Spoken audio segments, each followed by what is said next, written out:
Hello, hello, and welcome to episode 111 of the Eyes Free Sports podcast. That's right, we've reached the 111 episode here of the podcast.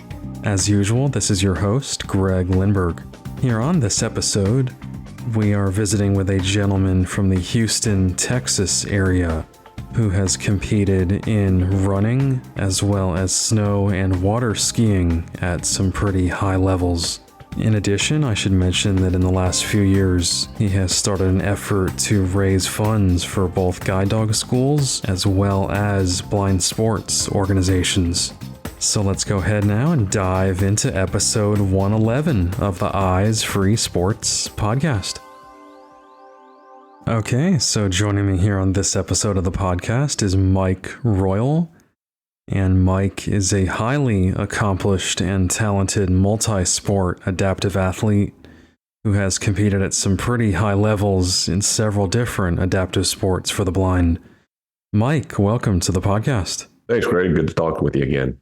Absolutely. And I should mention that Mike is one of the few guests I've gotten to actually meet in person. So he and his lovely wife, Wendy, took me out for lunch about 6 weeks ago, maybe, here in Florida. So always love to connect in person with any podcast guests when I get the opportunity. So thank you guys for that. Yeah, it was fun. I was glad to meet you, and I think it'll make for a better podcast. Absolutely. Yeah. And again, appreciate the outreach and everything as well. So why don't we just start this episode off here, Mike, just with your background as far as kind of your formative years, where you're from and where you grew up. Yeah. So like a lot of the prior episodes, I've heard people mention they grew up in a small town, and being ultra competitive that I am, I'm going to say my town's smaller than your town. But no, I grew up in a small town in rural southeast Nebraska. It's about an hour south of Omaha and 30 miles east of Lincoln. My kindergarten class consisted of me and 3 girls. So if Rob and Heidi and Julie, one of you listening, go Cardinals. We, found out when I was in kindergarten, the teacher noticed I had difficulty with dimming the lights and stuff like that. Ultimately, that's when I went over to Iowa City for a day or day and a half of testing and was diagnosed with RP. So I was diagnosed when I was 5 years old, had the night blindness, early symptoms. My mom's a twin. They're not identical, but 2 of my first cousins also have RP. They were diagnosed after me. So it's X-linked in my family. I grew up, like I say, going through 4th grade in that little small town. It was kind of interesting. And when I went into 1st grade, they combined the 2nd and 1st grades together. And so there's about a dozen of us in the class. And then the next year I was the 2nd grade boy with the 1st grade boys. and so Wow. Every other year was like a whole different group of friends that I hung out with. And that's how I grew up through like 4th grade. Then my parents, they had gotten divorced, and I moved with my mom to Lincoln. It was a little bigger town. I grew up back, spending weekends and stuff on the farm. I did some hunting, some fishing with my grandfather, my dad. Growing up, I tried some, little league baseball. This was before T-ball days, so I never hit anything. And fortunately, I guess the ball never Charlie Browned me in the outfield. So I don't ever remember anything too dramatic. So that was kind of my ball game days. I did about when I was 10, I think was when I first got on some trainer water skis and messed around just on big open body lakes. And ultimately, the first real competitive sport I got in and started loving was wrestling. I did that in 7th grade. I did that throughout high school.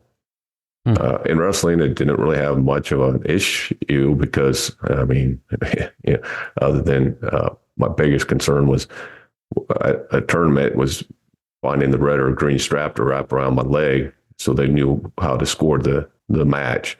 So I'd go out there and be concerned. I wanted to see it. And sometimes I didn't, and, was trying to hide my blindness at this point in my life. And, but ultimately, I was able to hold the varsity position my senior year at 145 pounds. I made it to the state tournament. I went 2-2 at the state tournament and ended up just missing a medal by one. by one Wow. win. So, that was kind of, when I got started, it was interesting. My coach, when I made the state tournament, so I've been wrestling with him for 3 years.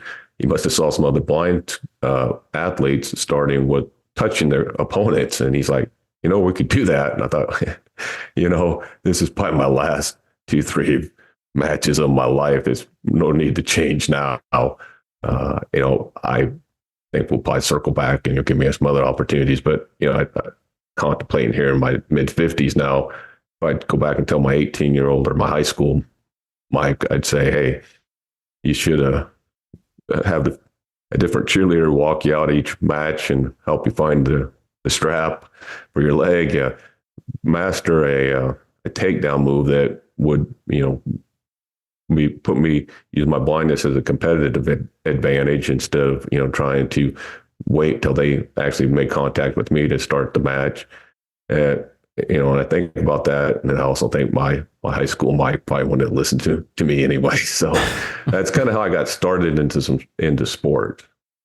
Gotcha. Yeah, definitely interesting take on how, in a way, blindness can benefit us, in certain ways as well. So as far as education, so it sounds like you were mainstreamed, living in a small town, I assume. Yeah, as mainstreamed as we were in Unadilla. But and I went through high, like I say, my sophomore year, I moved back and lived with my dad full time and went to high school in the small town. I went consolidated like half the county, and I think we ended up with 50 kids in my senior class. About that time, I didn't really need any accommodations. I could see well enough to read the print and things. I'd sit in the front of the room, that type of thing. I really liked my math classes, and I took accounting my senior year of high school and decided, I'll become an accountant. About the same time, there was the Foundation Fighting Blindness. I think it was actually called the RP Foundation Fighting Blindness at the time, was funding a study at the Boston Eye and Ear Infirmary. And I went out, and it was taking a large doses of vitamin A, and it was a test group. So I thought, man, this would be awesome. I'm going to go out there and be able to get on this vitamin. It'll slow down my progression. And so, I'll go ahead and pursue the accounting and do it with my vision as much as I was at the time. And after 2 days of testing, they called me in and they're like, did you know you were legally blind already? And I'm like, no. And they're like, well, you're not really a good candidate for our program. And I guess, I don't recall that set me back a whole lot, because I know I went ahead, and that was after my senior year of high school. And I just went ahead and went to the University of Nebraska at Omaha and started my studying to get my business degree. So they pretty much said like you had lost enough vision already, or you didn't have enough vision. I don't think that, they thought it was going to help. I think I had a few little islands, but the peripheral vision was pretty well gone at that point. Sure. Gotcha. But I still, so I was legally blind, but I still faked it. We'll get there here. It wasn't until about 7 years later that I finally started accepting the blindness piece. And I guess we'll get there in a minute. But yeah, so I went, I tell my kids I started with English 101, reading improvement. I was good in math, but I wasn't so good in English, and ended up, we're doing this film strip, and they're trying to teach me how to scan my eyes. And that's probably one of the few professors in my whole college career that realized, oh, you got a vision impairment. You probably could have opted out of this class. But I think I've had to do more with my spelling than it needed my eyes to scan. But it's for the most part, I didn't disclose to my professors, and other than a couple like geography classes, I think one time I took test offline so I could have more time to try to figure out where things were at on the map. Through that time, I started working my sophomore year. I was working about 30 hours a week. I was also training about in 1988, my family was getting ready to go on a snow skiing trip for spring break, and they thought, you better get a little bit better shape, Mike. So I started running a little bit, and then I was also taking full-time classes, and that's when I ended up I started running to get in shape for the first time I went skiing in Colorado. We could drive there in about 10 hours or so, and that was how like I say, I wasn't in doing any blind sports per se, but I just go, I started running. I'm sure they told the snow instructor that I couldn't see much, and I'm sure I in turn told them I didn't need any accommodations, and that's kind of how I continued for the next 7 years. We go snow skiing about once a year, do 3, 4, 5 water days, depending on the farm chores on the lake. But I was starting to run. My stepdad had ran a marathon or two at that point, and once I started running, I did my first marathon in the fall of '88. Gotcha. And so just to clarify at this time, so you didn't have like a guide when it came to skiing or running? No, I didn't. I hadn't self-identified, I think, the terms these days as a blind person. I would see the big orange blind skier bib, and I was like, I'm not doing that. Yep. I would walk around sometimes with a collapsible cane, and more times than not, it was in my backpack when I ran into something. Then they'd run it in to find something for me. I look back and, I just dumb, but that's where I was at the time. Kept running, and I kept wanting to make a Boston qualifying cut time. And also during that time frame, they had started up again. I think it was the RP Foundation Fighting Blindness, and an Omaha chapter they started. And so I would parade out my cane and be the blind media guy and try to help them raise awareness and funds somewhat. And it happened in 4 years into my marathon career with several attempts and never making a cut time for Boston. And I was running the Omaha Riverfront Marathon in the fall of 1992, and the local news truck was there, the van, they're filming me along the course, and I'm sure people were like, who's this guy? At this point, that's just a small marathon. It was pretty easy just to follow the crowd, with the runners, a few, and I did that. The big obstacle for me on that one was going to be it finished indoors. And so I told my stepbrother, I said, you wait a half mile out, because I don't want, if it's close, I don't want to be coming in with the light adjustment, not be able to finish it all the way through the tape. We got done, and I ran 3 hours, 10 minutes, and 42 seconds. My cut time was 3 hours and 10 minutes. Wow. The camera, here's the reporter. How's it feel to miss it by 42 seconds? And I was like, I'd given up on it about 20 miles into it. It was started raining and the wind came up, and I didn't realize it was that close. And I just said, hey, it wasn't my day. I guess I'll look to try to qualify. Everybody told me Vegas was in spring with a little quicker course. So it's like, well, just here we go again. Yet another, it's hopefully it's worth waiting for. Yep. The next day I'm at work and I get a phone call, and this lady said, hey, I saw the news story last night, and my husband had a similar deal. And the Boston Athletic Association, so the BAA, allows a minute for different course starts. And so, you might want to check, because, you very well could have qualified. So this was internet, or I didn't have internet, or I remember I called them and wrote away, and sure enough, they were allowed that minute for everybody. So I was like, hey, it's no charity thing. I'm taking it. And, yeah. Yep. So I get the entry form, I'm filling it out, and all of a sudden I'm going down there, and there's a box that says visually impaired division. I thought, what the heck is that? So I called the BAA again and say, I'm not sure if I qualify for this, but tell me about the visually impaired division. Well, you just need to be legally blind. So I easily met that standard. Sure. But so checked the box and went out there. So I think it's the third Monday, Patriots Day in April. And my stepdad, he had qualified too, but he was a little slower than me. So they line you up in chutes back then.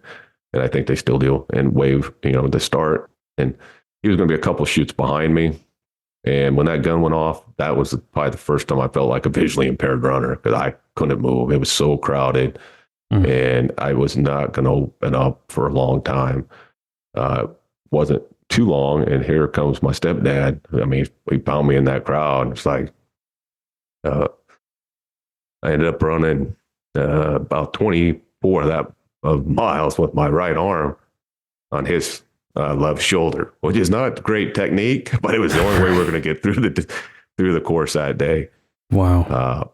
I've got through about a couple miles to go. It thinned out enough, and I said, I'll catch you at the finish line.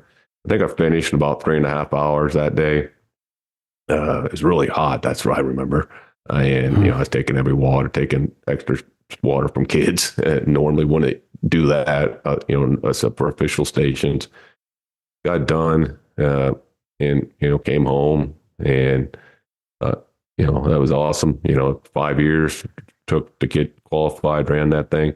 And it was a few weeks later, all of a sudden I get this Waterford crystal plate in the mail, and it's like third place visually impaired division. I was like, I guess I should have known if I checked the box, there's actually maybe an award. So if I was going to change anything there, the one thing I would have changed is went to the award ceremony, because that'd have been pretty cool to get that plate awarded with all the other champions of the day. Sure. But that's kind of how I got introduced then into, that was my first adaptive competition, I guess. And it got me then, I learned about the United States Association of Blind Athletes. I started, I did some race camps with them at the Olympic Training Center, and then traveled with them to various shorter distance races throughout the United States. My goal was, I wanted to be on the Paralympic team. And long story short, I never made a team. Never made a running cut time. I also they learned of one, this Breckenridge Outdoor Education Center, and I'd been snow skiing for about 5 years with my family. We were doing another trip, and I told my brother-in-law, I said, we went to Keystone on Saturday. We skied like we always did, just me kind of following the family. And I was going to give the orange blind bib a try. And I figured, it was just something, it was, I'd learn more about the blind athletics and stuff. But I said, I'll meet you at lunch, because if it sucks, I'm ditching them. Well, it turned out we had a great time with the guides that day. And by the afternoon, it was real windy on this peak 10, and they let it opened up, and they just let me rip it pretty good. And I haven't skied without a bib since. And that for the next couple of years, I tried to make I was running, but also doing some skiing. I'm 95, 96 year, I guess it was. I made it out to, I think, 2 different tournaments, and then I was able to partition my way into the nationals because I did well enough. I needed an extra qualifying, but they let me in. And I ended up third in the downhill, but the 2 guys ahead of me were on the Paralympic, they were on the U.S. Alpine team. They were not tenths of seconds ahead of me. They were 10s and 20s. I know they were way better than me. And I realized this Nebraska Flatlander was not going to be able to, continue to compete without a move. And at the time, I was getting ready to finish up my MBA and start into a career. Actually, I had started in January of 94. So I was doing all this while I started into my auditing career. And it was, that's kind of what my running, I called those my running and snow skiing days. Sure. Interesting. So it sounds like you really did kind of realize the importance and benefit in a way of, self-identifying, like you said, finding guides, putting on the bib, just for your athletic career, right? Yeah, and I think we're going to talk about the guide dog stuff in a little bit, but that was also part of that time frame. Is I got my first dog in May of 1993, and so some of them making the Boston cut time, learning that, putting on the orange bib, it was like, hey, once I get a dog, it's going to be game on. Right? I'm going to be able to stick a black lab in my backpack. I better get ready for all the blind jokes. Well, those blind jokes didn't happen, the athletic stuff is and everything, now 30 years later, it's opened way more doors than it closed. The fact that, I've heard others on the episodes and everybody comes up, at their own rate of pace towards accepting the blindness. But for me, that was, once I did, it was less of a barrier than what the mystique or the fear was before I did it. Right, absolutely. So then in terms of water skiing, talk to me about your early journey with adaptive water skiing. Yeah, like I said, I did a little bit growing up, but never did it competitively. Didn't even know what we were doing. We'd go out and be doing things just about backwards what we should be doing that I've since have learned. I had my dad lost a battle with cancer in 2001, and he had his roundabout fishing combination type boat. My sister said, "Hey, we're not going to use it, but if you want to take it back to Houston," I'd moved to Houston by the time. Go ahead and that's put that up on the big lake and just started skiing. And then at the same time, I learned that they had just came out with this device called the audio slalom signal generator, named the Bat Blaster. A guy from England had invented it. I learned that it would simulate the slalom course that the able-bodied people go through pretty well. I happened to be going to do an audit in London, was able to pick one up and meet Chris Mayer, the guy who invented it. In fact, my first competition I ever did was at a lake in the London area. And I actually, the week before I learned to jump, and so I actually audio slalom there and jumped. I got, hooked on it pretty quick. I was like, okay, at this point, I kind of realized my running times weren't going to get there, but perhaps I could make a world championship team in skiing. There's not an Olympic sport, so the world championship is the highest we got as far as competition. And so that was my goal, was to come back and train and, use Dad's boat and get going. And that's kind of a tribute to him. It didn't happen as quick as I thought it would, but I eventually got there. They've since, I've been doing this since the early 2000s, and in 2005, I believe it was. Yeah, it was 2005. I made my first team as an alternate. It was bittersweet because I blew my knee out jumping, and I just made it back to the awards ceremony in time to. You're an alternate, and it's likely you'd be on the team if somebody else can't make the commitment. But I couldn't. It took me a year of rehab to get back, and it just to start getting back. It wasn't until 2009 then when I finally made my first team. We went to France, and I finally felt like, hey, here's the dream, right? I made that level of competition. I remember the coach at the time saying, "Hey, you made the team. Now the hard work starts." And I didn't realize it so much at the time, but I did realize it later, because I didn't contribute any team points and didn't make a final. Set my first world championships. The second one, it was in Ohio, and I made the finals. And tricks, I think I actually might have got a medal, I think. But my points were so, they didn't contribute to the team points. When what we have is a team of 14 skiers of maximum, and there's a standing division of arm, leg amputees and people with other, they can maybe have all the limbs, but the strength and and two of the limbs are not strong enough to able-bodied ski. We have seated skiers and then the vision impaired. So I was, I was gladly accepting the team gold medal with my team, but my contributions were more of a helping to haul gear around than scoring points. Sure. But I missed the team in 13, which was a wake-up call. And then I've been on it 15, 17, 19, and now in 23 as well. And I started at least scoring some team points. I've had 6 world records on the Bat Blaster, and I finally set a record or tied a world record on the Kronos audio slalom.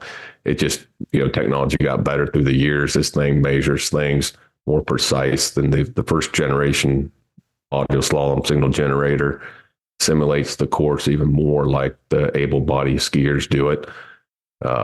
And I tied the world record. I happened to do that in Norway in July of 2019 at the World Championships in the finals.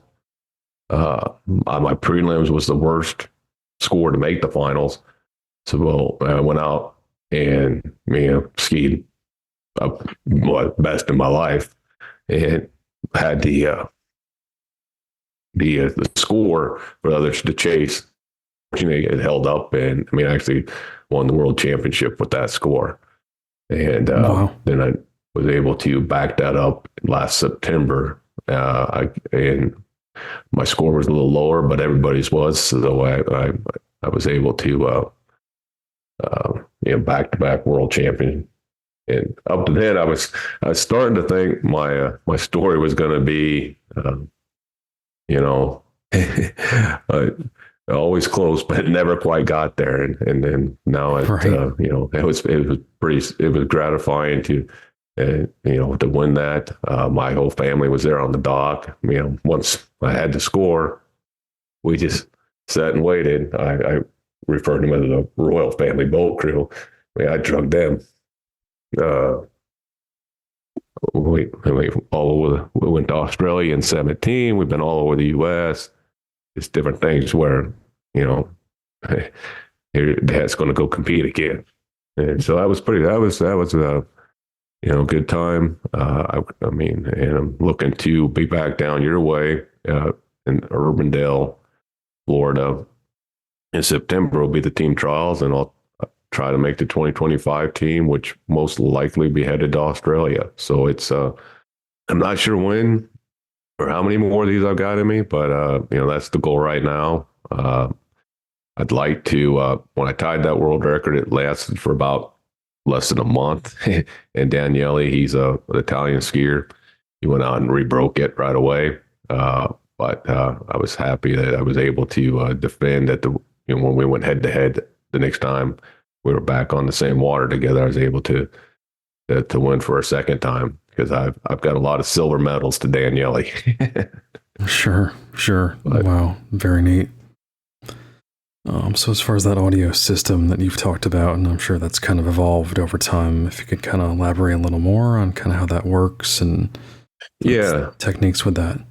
Yeah. So the normal course, the skiers will come in and they go through entry gates and then go around 6 buoys and out exit gates. And at 36 mile an hour, the boat travels at like 14.16 seconds. And so what they do is, when they arm our device, when we simulate going through the starting gate by crossing from the left side of the boat to the right, that starts our time. And then you've got that same amount of time to get wide enough. Once you get wide enough on the right-hand side of the boat, it'll beep.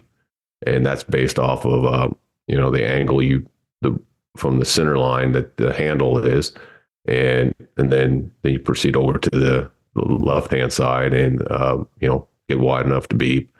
And this new device, it's all buoy timing. So it used to be that, you could take the whole 14 seconds to get 3 buoys. Now, if you're not at buoy 3 time, at buoy 3, you're done. Right. And so that made it, part of what helped. And I think just some of the workings of it, a more precise measurement. And so that's how we simulate that the slalom, and so the worlds and the nationals. That's when we're set up for adaptive. But I can go to any tournament, assuming that they're going to drive the course, and most sites I could probably ski. There's some sites to where if the jump ramp is too close to the course, and I might not be exactly on time, I'd say it was too dangerous, and it would opt out of that site. Or we make bigger ways to adjust the start a little bit to help some things. But other than that, it's pretty much simulates the slalom course really well. I trick yet. I don't jump after that crash in 05. I haven't done that. But on tricks, it's pretty simple because you just get 2 20-second passes to do as many tricks as you can. And so they just whistle or tap the rope when I pass the part of the lake where I can start the can start section and do the tricks. I was fortunate back in 2021. The regional tournament was fairly close to my house, and so I thought, let me go there, and if I could stand up all my tricks, I possibly could set the national record, which I ended up doing. And then on the drive home, I realized I ended up top 5. I was 4th in the region, and that qualified me for the national tournament, the national able body tournament. And so quickly scrambling around, my daughter, she found some flights, and it was just before she's headed off to her freshman year of college, and we were able to take a last minute daddy-daughter trip to the Chicago area. And actually, I think I was probably the first totally blind participant at the able body nationals. And there were 15 of us in my age group, and I ended up second from last. but I did manage to squeak by one person. But no, that was pretty fun, and especially because I kind of got to spend the time with my daughter in one of our last summers together before she went off to college. Exactly. Yep. Can't beat that time spent. Cool. Then as far as any other sports for the blind, have you had the chance to try any others, or any that you're interested in maybe giving a shot? I would probably try about anything, but I'm also, right now, I'm trying, being realistic. My left knee, my ACL, and my PCL are both stitched back together with cadaver Achilles tendons. So I've been trying to do a little run walking lately, and he caught me on a sore knee day. So some of those things, I'm big cutting type sports. I'm not sure at this stage I can do them. I wouldn't mind doing some more tandem riding. I've done a century years ago. I did called the Hotter than Hell here in North Texas, and it was a 100-mile ride. It was kind of fun. Just a buddy of mine, he'd go rent a tandem bike, and we rented it a half a dozen times and figured out, okay, we can probably get through this. And we did. We returned that bike in pretty bad shape. We brought it in with rode the last half mile on the rim, and I think we broke about every spoke. But fortunately, we had rented it enough over the summer. They were okay with it. But so something like that. I mean, one of the things. When I hear people doing the Ironman, that was by one of the bucket lists that won't get done. But from those type of sports, I did. I think we mentioned this when we had lunch together, episode 101. Back in November, I actually heard that one as I spent the first time in 30 years out with my neighbor. Asked me to go with him, and he was going deer hunting. And I had no idea. I knew some people had done it. I had no idea what to expect or what his setup was. And the morning we were coming home, I catch this Guiding Eyes Outdoors podcast on the Eyes Free Sports podcast. What is this about? And I have had, I contacted Drew Blake, and he put me in contact with some other people, and I rapidly found some gear and went back a couple more times and had some success in January on the doe hunt. And so I'm hoping to do some more of that. I'm looking for other opportunities, and I've got some information out on my website, Blind Canine Sports. One of those posts is like making friends and getting the gear, because I put this all together pretty quick, and I think I've got some tips there that people gave me that now it's a kind of one-stop shop if somebody was looking to do something along those lines. I've got some other stuff out there about the skiing and whatnot. I can put you in contact with from those people if somebody wanted to look for their own audio slalom type device as well. But so I'm not sure what for now. I'll probably just keep the skiing going and do that as long as I can. I'll go hunting in the off season, and I wouldn't mind if I could find a 2-3 day long tandem ride. I think that'd be probably about what I could handle these days. Sure. Got to protect those knees, right? Yeah, and that's one of those back when I was doing the marathons and stuff more, and people would say, oh yeah, I couldn't do a marathon, and I realized I was actually speaking to a training group one time of just able-bodied people, and I said it was at their pre-race carbo load dinner. I'm like, when you hear that, that's the people are right, but what they're saying is they couldn't train for it, and you guys already trained, so just go have fun tomorrow. And and I think that's where I'm not sure. Like I say, at some point you got to realize some of the limitations, but that's probably a tough hill for me to really admit. But at some point, that's just reality. Right, exactly. So I know you did mention Blind Canine Sports, which is a super interesting name, and I know it certainly relates to guide dogs and blind sports, and I guess we can kind of start with the guide dog piece. I know you did mention you've had dogs now for a couple decades, and where are your dogs from? Where have they been from? And just talk to me about your guide dog journey. Yeah, so Blind Canine Sports, it's something I just started. Tried to formalize some of the things I've tried to do since I got my first guide dog back in May of 1993. And I've got Cody. He was my first one from Leader Dog in Rochester Hills, Michigan.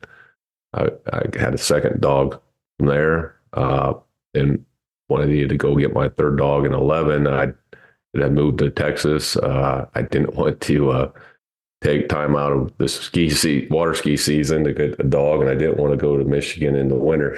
So I got that one from, I believe they rebranded it now to Guide, just Dogs Inc., but it's Southeastern Guide Dog. They're kind of near you in Bradenton, Florida. And my last two dogs have been from Padelco out of Connecticut. So I've had good dogs from all of those. I think that any of those schools are solid, and what's your best dog? It's the one in the harness at the time.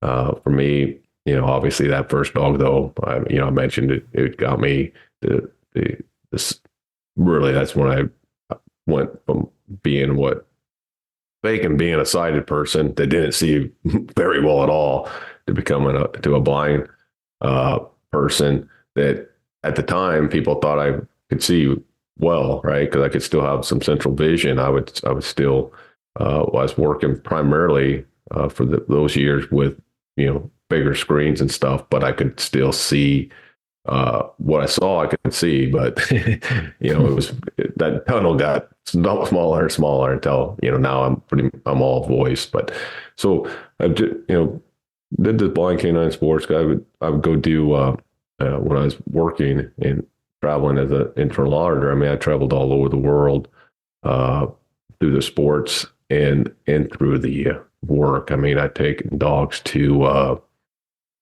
trying to think, the Rio de Janeiro. Had them in Cancun, Mexico, up in Calgary, and all over the United States. The dogs went with me to Norway, and they went with me to France. And that was, very, very cool to have, the dogs. It's just opened up that mobility. Kind of back to that whole, when I qualified for Boston and I started knowing I was going to become I was going to identify as a blind person. Looking back, I now realize that when I finished up my undergrad work, I didn't pursue jobs as aggressively as I could have because I was worried about moving away from the family and support group and travel. But I got Cody in May of '93. I finished up my MBA over that summer and the following fall, and then starting in January of '94, I started as an internal auditor with the Union Pacific Corporation, would own the railroad there in Omaha. And we were based out of Omaha, but we traveled all over the United States. My first two audits were actually in Omaha, but starting with my third one, I think for the next 2 years or so, I was gone on the road about 80% of the time. And I went from a kind of a small town boy that was worried about traveling to pretty seasoned with a guide dog across the United States. I did. One of the interesting stories, when I got Cody, my vision that we wanted to make sure you didn't override the dog, and we've worked out well. I guess that just I managed to trust him to not try to override what I thought might seem like a better path. One of the coolest early stories with him, I got back May of that summer, went to Estes Park, Colorado. So a summer Colorado trip this time. And we went on a hike, and I used to kind of dread hiking. Wouldn't see the branches, but just kicking rocks and trip over little cutout, streams and stuff. But we started up this trail, and Cody and I just flew up it. We were, next thing we know, we're above tree line. So we're over 12,000 feet. Then wow. He's just picking his way through this, it's just rocks. I mean, so he must have just been smelling other, I don't know. Yeah. Eventually I thought, well, I better just wait and sit here for a while. And my family, my parents, my stepbrother caught up with me. They were about 45 minutes behind. They said every time they go, you following that guy with the lab? they're just way ahead of you. And so, we got up there, had a snack or lunch or whatever, and then turned around, and then I got to wait for him at the bottom. And that was just, that was very, I was like, oh yeah, this is cool. And so, that, the Blind Canine Sports, when I travel, I'd be the auditor, but I'd be the blind auditor, show up, and here's this dog. And so I do lunch and learns at the various subsidiaries. What I've found is I used to term it that people were either uninformed or uninformable. And, if someone just didn't know that and you taught them, and I'd usually most, 99% of the time, that was all it took. Occasionally you'd find that uninformable person at a new location and refuse the dog, and just things you have to work through. But those are so few and far between that it's been that's been a great ride for me. Back in 2016, after about 2 years of my daughter wanting to raise a guide dog puppy, and me saying, we've got my working dog and a retired working dog, and several times I put her off, saying, I'm not sure we can commit to this. One day she said, Dad, if nobody ever raised a guide dog, or, if nobody ever raised a puppy, you would never have gotten a guide dog. So, well, let's get that application in. And so her and my wife started raising the puppies back in 2016. Taylor has since went off to college, but Wendy still, she's on her 7th puppy now. Wow. And that's actually what had brought us to Florida that time when I had my you for lunch. Is we went back, and Grace, puppy number 6 that Wendy had raised, was being matched with her forever person, and we got to meet. Got a reunion with Grace and meet her forever person that they're now in that 90 days with the school, no contact time, but they're all on their way. I think she's actually in North Carolina, matter of fact, is where Grace is guiding her forever person. So my wife has had 3 of her dogs get all the way to placement, and like I say, she's on 7 and right now, and I don't think it's going to stop anytime soon. She is now past me because I've only worked 5 guide dogs. So Right. so it's kind of our way of trying to give back. And what I want to do with the Blind Canine Sports, if you will, is raise awareness and funds for any the blind schools that I've been affiliated with, or if you go to the About or Help Us page, I know that I've got the 3 schools I mentioned, guide dog schools, as well as the United States Association of Blind Athletes, and then a link to the U.S. Adaptive Water Ski page, because those are the areas I'm focused on right now, and that's kind of like to get into some schools, get into different groups, and just people have questions. The dogs tend to be a good icebreaker. And I think, just demonstrate to the blind insight that it's a characteristic, but it doesn't have to be as limiting as they probably might think it needs to be. Right. I love that. And the fact you're raising funds and awareness, for multiple efforts, whether it's guide dogs or kind of the adaptive sports side of things. Really neat combination. Okay, and so I'm curious if you want to share any contact info as far as your website, if anyone's interested in getting in touch. Yeah, I mean, if you go out to Blind Canine Sports, I believe there's a contact us page there, I believe, and it's just blindcaninesports@gmail.com is an email would work as well. I probably should be on or try to get on more media. I'm kicking it kind of old school. I just got a little blog and I post out there occasionally. I try to put some highlights of when something if interests me, or I've had some success, or if we get the opportunity to speak. I appreciate this opportunity because hopefully it'll motivate somebody to get out and pursue athletics at whatever level they so desire. I do have like I said, I cherish the opportunity to not speak at different groups. Whenever I get that, it's always always learn something about myself at the same time. Back in 1998, I was doing the running the New York City Marathon, and I actually got Ricky Cox was my guide, and he had won the Cowtown 3 different times, and he was in the '84 Olympic trials, and so he was he was a great running guide, and he was able, he was so much faster than me that he had no trouble keeping up. He worked for the Fort Worth Transportation Authority and the bus system, and he asked me to come do a little lunch and learn, or a motivational talk to their fitness center. They were doing a membership drive. Sure, anything to give back to somebody that's helping you out, right?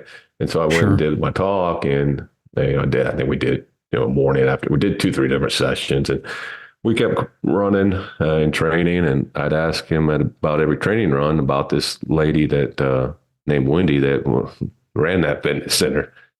And it was like, I don't know if she has a boyfriend or not, Mike. And he kept kind of putting me off. And then about a couple of weeks later, she mentioned to him, hey, do you think Mike would, does he have a girlfriend or anything?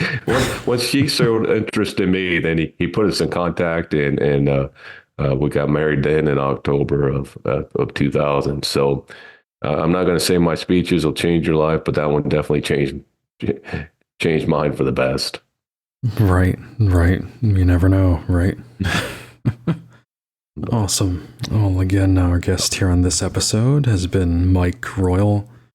And Mike, really appreciate the time. Again, thanks so much for initially reaching out to me, making contact, getting to meet up, and really enjoyed your stories and just sharing your life story here on the podcast today. Yeah, thanks, Greg. And hopefully maybe we can get together for lunch when I'm back down there in September in that Urbandale. I believe it's between Tampa and Orlando, so I don't think it'll be too far away from where you're living now. And if anybody out there, I mean, right now my main thing, like I say, is the blind water skiing. So anybody that wants to give that a try, there's organizations probably locally that can help get you on the water. But if you want to try taking it to the competitive level, hit me up, and I'll glad to share any knowledge I can to hopefully make you successful. Absolutely. Alrighty. Sounds great. Thanks again, Mike. Really appreciate it. Yep. Thank you. To hear more episodes of the Eyes Free Sports podcast and to subscribe, search for Eyes Free Sports on your favorite podcast platform or visit eyesfreesports.com. Be sure to follow the Eyes Free Sports podcast at facebook.com/eyesfreesports and on Twitter at Eyes Free Sports.